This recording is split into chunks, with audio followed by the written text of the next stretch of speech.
lovely house, isn't it? It used to be one of England's more fashionable country homes. But now,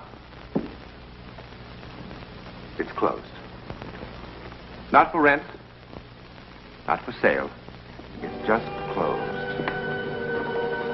In fact, its American owner simply locked the door and walked away.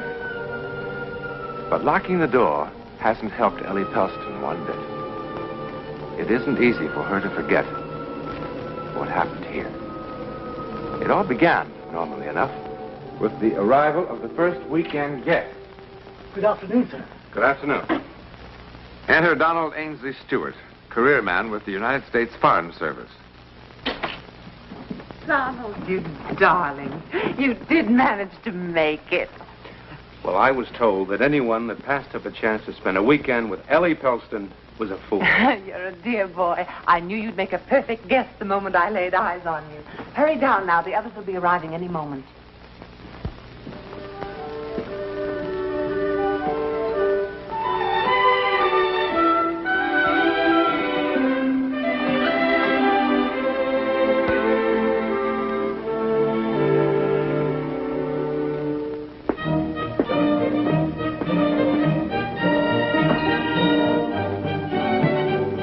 May I help you unpack, sir? No, thank you. Can I get anything for you, sir? No, thanks.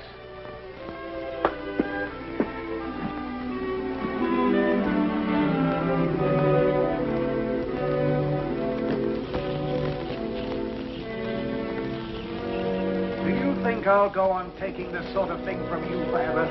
You won't have to ever again. What are you talking about? Can't you see? It's plain enough.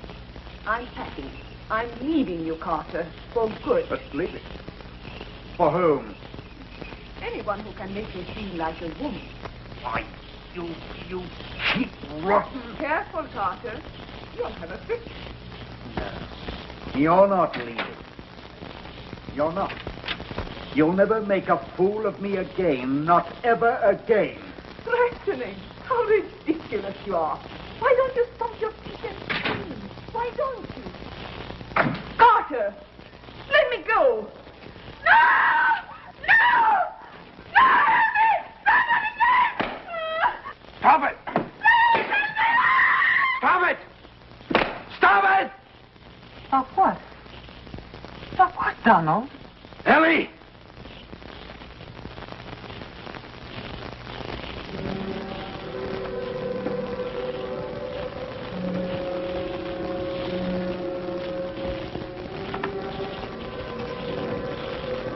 Donald? It's possible.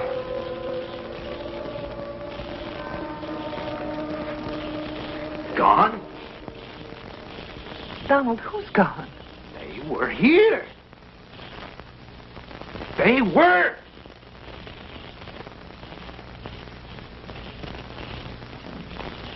They were.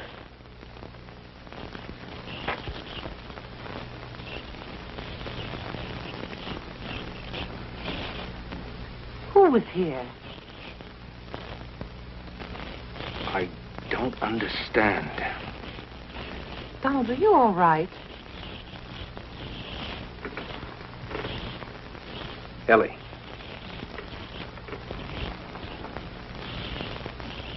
I saw them. A man and a woman.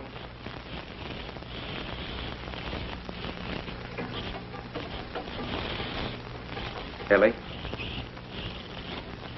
killed her with this.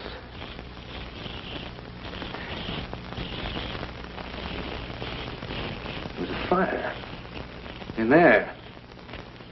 That lamp was on. Donald, you're not serious. You look as... Well, I mean, you really do look as if you'd seen a ghost or something. You'd better have yourself a drink. Come on, I'll fix you one.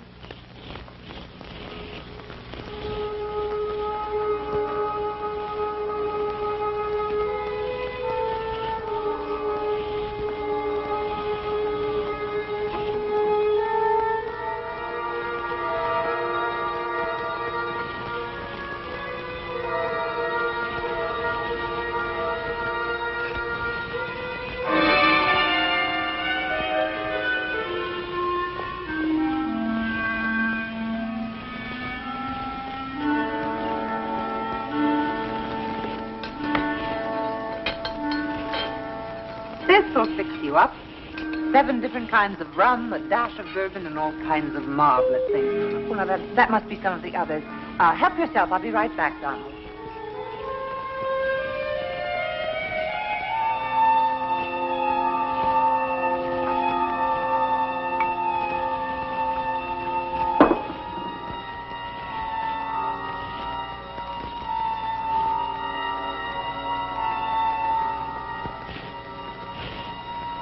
I'll have one, too.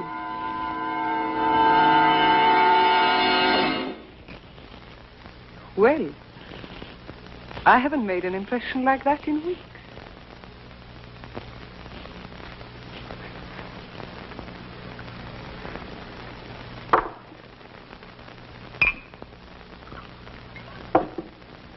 Here, your need seems to be even greater than mine.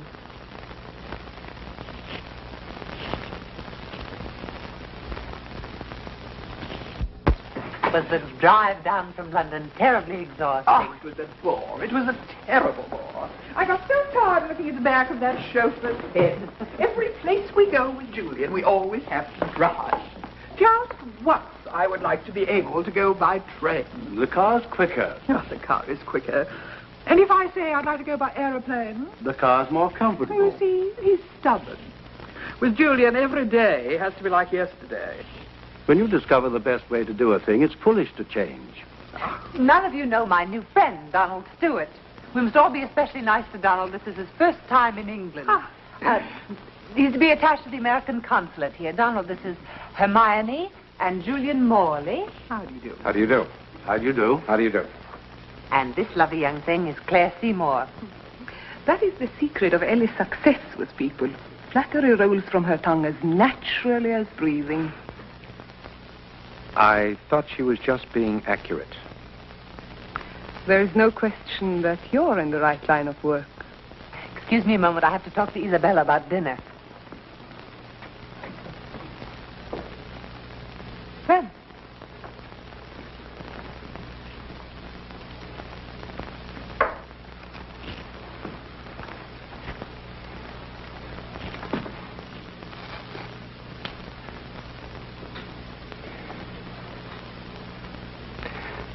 Now, I know what I'm going to say will sound not the way I mean it to sound, but have I met you somewhere before? I'm disappointed in you. After that lovely compliment, I expected something more artful. No, I mean it. Have we met somewhere? If we had, I should hope you wouldn't have to be reminded. Now, please. This is terribly important. Well, Ellie said you'd never been to England before. I just arrived here 2 days ago. Since I've never been to America. Now, you just arrived here, didn't you? Yes. I mean, just a moment ago, just before I saw you and dropped that glass. Yes, but why is it so important? And what made you look so strange when you first saw me? Because... No, it's too ridiculous. What is, for heaven's sake? No. Now, you've just met me. And if I told you what I have just seen, you would know that I was a complete fool. Try me. Perhaps after I've known you for a while. I hope that won't take too long, Donald. I don't quite know what to make of you, but your approach is certainly intriguing. On the contrary, I find it quite obvious and rather disgusting. You always put things so delicately, Carter. Meet my boor of a husband, Donald. Every time he opens his mouth, some new horror comes out. A natural result of being married to you, my love. Carter, how nice to see you. But Claire said you weren't coming. I couldn't bear to spend a whole weekend separated from my loving wife. And I was so looking forward to a pleasant weekend. I'm sure. That's why I changed my mind. You see how it is. Mr. Stewart is a friend of Ellie. We only met 2 minutes ago. Oh, I'm sure that won't handicap you, my dear. Ellie, which room is it? I'd like to clean up. Your usual. Which room is it? The Seymour's room? Is it the one across from mine? Well, yes, as a matter of fact. Claire, come upstairs. I want to talk to you. I have heard everything you have to say. Too many times. No. Would you rather I went into it right now? Right here? No. I see no reason to bore everyone. Good afternoon, Carter. Oh, hello. Hello, Julian. Hello. I think I'll finish unpacking. Dinner's at 8, Donald. Oh, by the way, we make it a custom of dressing here for dinner on weekends. I hope you don't mind. Makes it more of an occasion somehow. Not at all. Dress for dinner. It means that Claire and her husband will be in dinner clothes. Yes.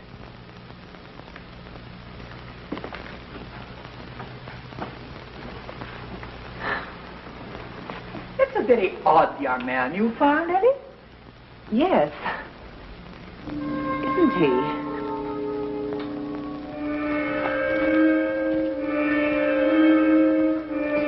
Do you suppose I like making scenes like that? I hope you don't do it for my amusement. Now, Claire, please. I can't take any more today. All right, darling. Let's forget it. Are you lost?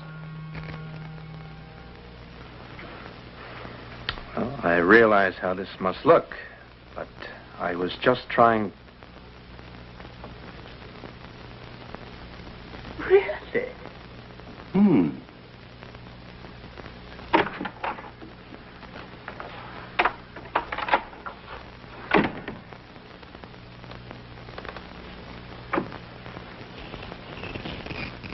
And I can't blame you a bit if you've already made up your mind that I've lost mine. Donald, it could have happened to anyone. You don't have to explain anything. Yes, but if you had seen and heard what I did, sure, the easiest thing for me to do would be to leave. But I can't, because I can't help but believe it was a warning. A warning? What I saw up there this afternoon in that room, I saw Carter Seymour murdering Claire. You saw it, Donald? Yes, I saw it. I saw it, and I heard it. Donald, it's easy to understand how you might get such a notion. They do fight quite a bit. But they've been married for 6 years, and it's always been like that. They really adore each other. It's their private kind of lovemaking. It's really, everyone knows, quite harmless. How could I have seen and heard what I did before I ever met them? Before they even arrived? How could I have seen them in that room while they were still miles from here? Well, look, I know how this sounds, because if I heard what I'm telling you about, I'd call a doctor. And now you believe that what you saw really will happen? Oh, no, I don't. I don't believe that. I can't. How can I believe such a thing? But I know it. Just the same. What do you want me to do? I don't know. I don't know what anyone can do. Change rooms, separate them. I don't know. You had experiences like this before, Donald. I mean, I know a lot of hostesses who'd welcome the addition of a few ghosts to lend a bit of interest to an otherwise dull establishment, but believe me, You still think I've lost my mind, haven't you? No. I wouldn't put it that strongly. Well, if you insist on making an issue of this thing, I do have my other guests to consider. They're dying for a drink. Martinis? Excellent idea. Stuart, I want to apologize for... Your dress. You've got that look on your face again. It's the same one, the one I saw before, on her. On who? Anyway, it better not be. It was sold to me as an original. Well, there, you see. How could I have imagined an original dress? How do I know what you saw just because you convince yourself after the fact? Would someone like to tell me what this is all about? Yes, I'll tell you. No, not in my house, Donald. Ellie, I congratulate you. Your weekends are never dull, but this time you've outdone yourself. When are we to be let in on the mystery? Never, if I can help it. But it is wonderful. Aren't you drinking?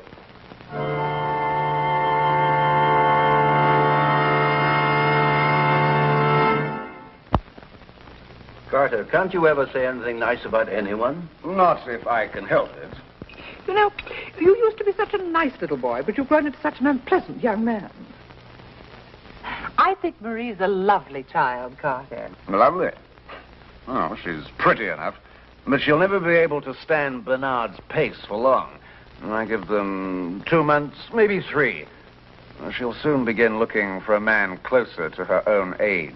They're not even married yet, and you have them in the divorce court. It's inevitable. Oh, there you are, you see, Carter. You're so bitter. I don't know whether he's bitter or just a bore. Oh, I'm so glad to see you awake for once, Julian. How are things at the plant, Carter? Are your difficulties with the supplier at an end? Yes, we've come to terms. I must talk to you alone. Go ahead, talk. No, not here. We're still competing. I've got to talk to you alone. Perhaps you'd like to see me alone, Stuart. Oh, Carter, for heaven's sake. Oh, it really isn't the sort of thing that you're thinking. No. Well, just what sort of thing is it? Well, go on, Stuart. Why don't you explain it to everybody? I'm sure they'd be very interested. Just look at their faces. Ugh. See, if I told you now, you'd only misinterpret. No, that's not likely. Where Claire is concerned, there's not much possibility of misinterpretation. Now, 6 years of marriage have taught me what to expect. Do shut up, Carter. Ellie, are we going to play bridge tonight? Of course. You know Julian and Hermione live for their bridge. You do play bridge, don't you? Oh, I'm sure he plays all kinds of indoor sports. Carter, please. Do I embarrass you, Claire? I didn't think that was possible. Carter, please, for heaven's sakes, we've all been friends for a long time now. Let's just have a pleasant weekend. Do I embarrass you, Claire? Yes. You embarrass me. Being married to you embarrasses me. Every day. Every night. Oh, I do. Well, isn't that marvelous? I embarrass you. Look at her, everybody. Isn't she wonderful? She's embarrassed. Embarrassed? A girl who's done everything. Twice.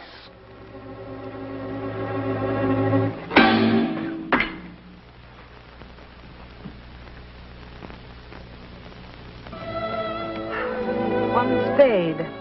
3 clubs. Pass. 5 clubs. Ah.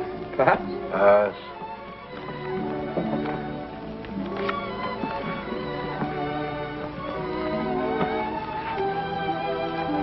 You're the dummy.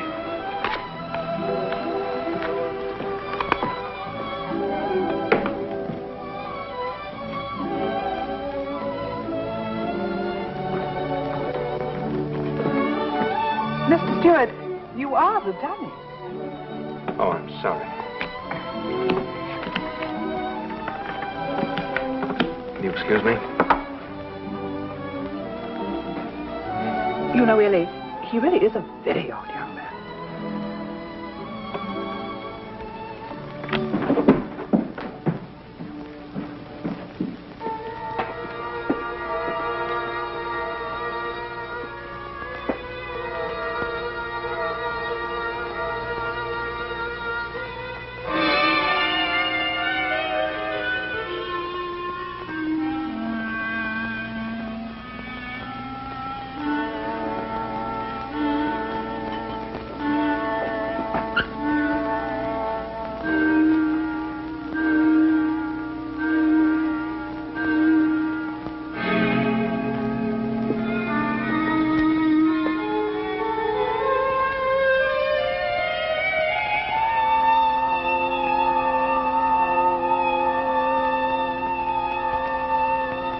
You'll never make a fool of me again, not ever again.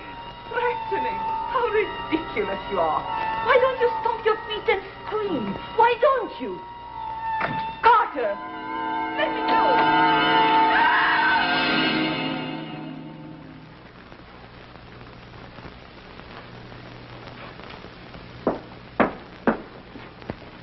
Now, wait. Sir? The Seymours. Where are they? Mr. and Mrs. Seymour? Oh, they've gone, sir. They've gone. Yes, sir. Well, they can't have. Well, they have, sir. When did they leave? Just now. Oh, and they said to give Mrs. Pelston their regrets, that they're not fit company for anyone right now.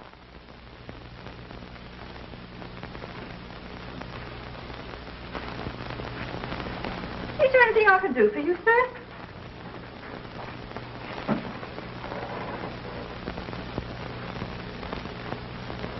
They didn't even light the fire. What's that you said, sir?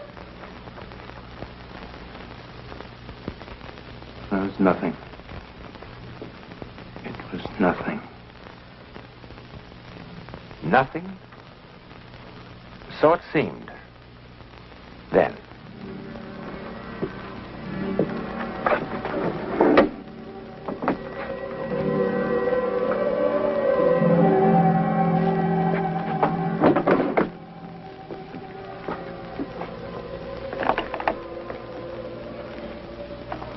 But it was hardly nothing.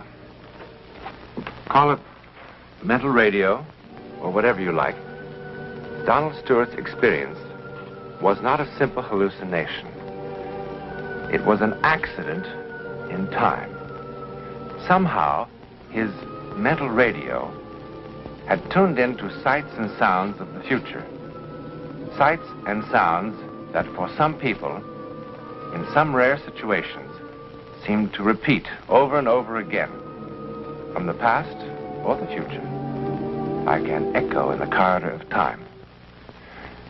What Donald Stewart saw and heard did happen, just as he had seen it and heard it, in the same room, on that same September weekend, but a year later. Unfortunately, on the actual and fatal weekend, he was not there to interfere with fate. Now, perhaps as many believe, fate is inexorable, and nothing and no one can change it. Or perhaps not. In a moment, a preview about next week's One Step Beyond.